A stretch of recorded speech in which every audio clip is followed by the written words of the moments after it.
In this video series, we're going to learn how to do data analysis using Python, step by step, from the very basics to more advanced concepts. By the end of the series, you'll be comfortable exploring, understanding, and analyzing real-world data sets.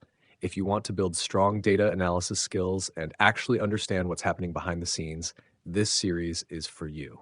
First of all, we need a dataset to use throughout the training. For our dataset, we'll be using data generated from Mockaroo.com. Mockaroo is a very useful tool that allows you to create custom datasets by choosing your own columns and data types, such as names, salaries, dates, and much more.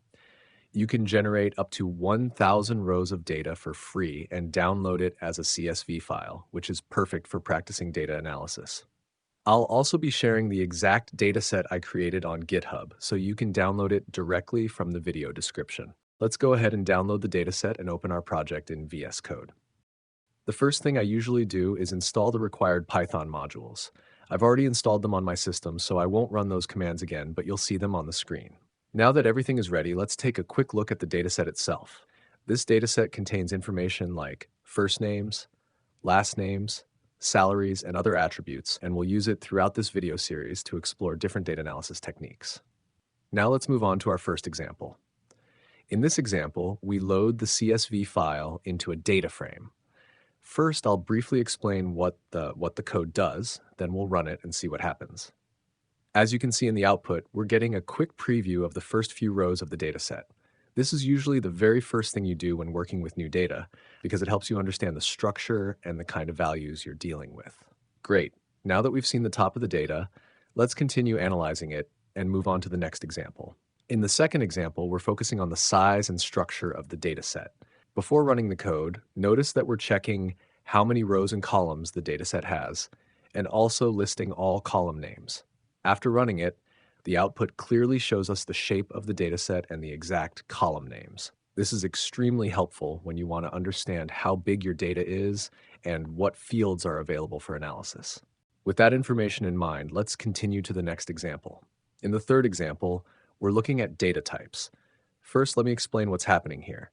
Each column in a dataset has a specific data type, such as text, numbers, or dates. After running the code, the output shows us the data type of each column. This step is very important because knowing data types helps you avoid errors later and choose the right analysis methods. Now that we understand the data types, let's keep going.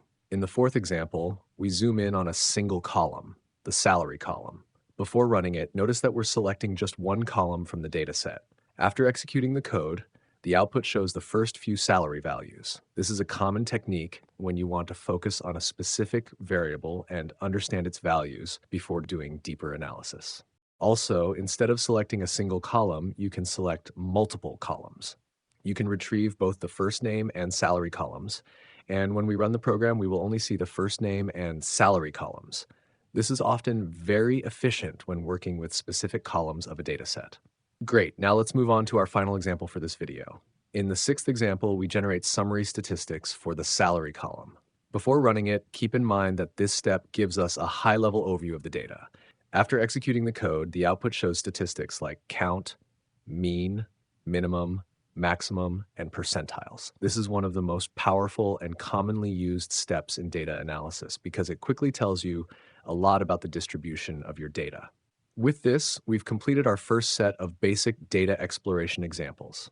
In the next data analysis video, we'll continue building on these concepts and dive deeper into analyzing and transforming our data.